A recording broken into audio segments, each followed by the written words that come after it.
entrepreneurs and business leaders, identifying your core audience is critical to your success. Without sales, your business is hardly a business. But identifying your best customers goes beyond sales, because once you know who you are talking to and the unique needs they're looking for you to solve, you can begin developing deeper, mutually rewarding relationships built on trust. And that can promote lifelong loyalty.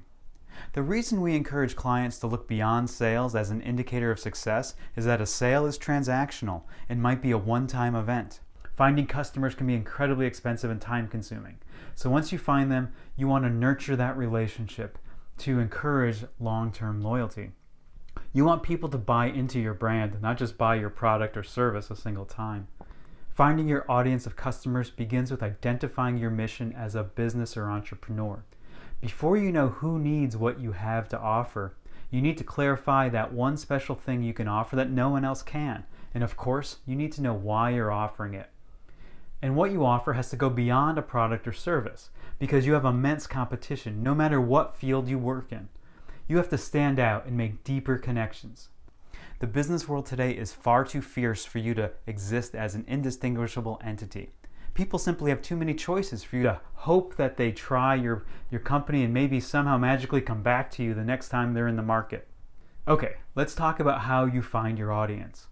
First off, understand that your brand will not and should not appeal to everyone.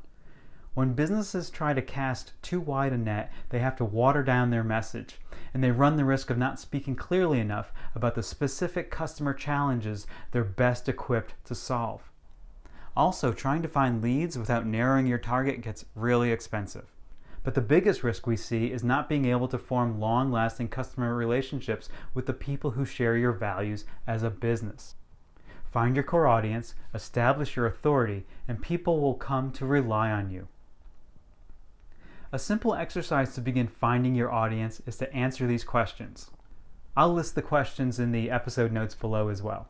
Ask yourself, what's the number one benefit your product or service delivers?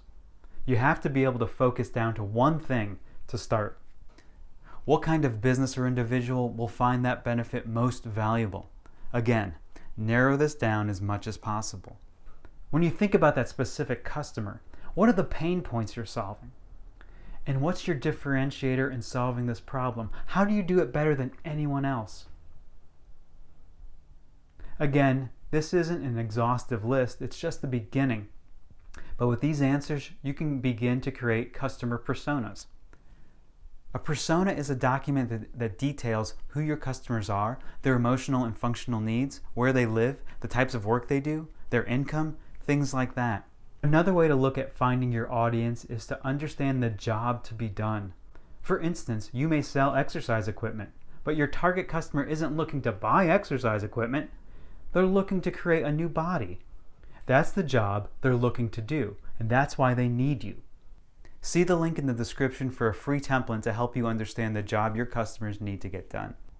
When you understand the job or need people want to address, then you have a much better understanding of how to reach and connect with them emotionally, because you've shown a depth of knowledge and interest into their desires.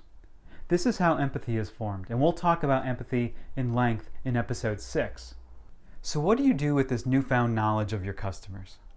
You take it to where you'll find your customers, creating a marketing platform in which you listen to what people want, continue to express empathy for their needs, show them that you're aligned with their interests, and demonstrate how you are uniquely capable to solve their problems. For more on creating your marketing platform, watch the next video in this series. Click now to watch episode 5.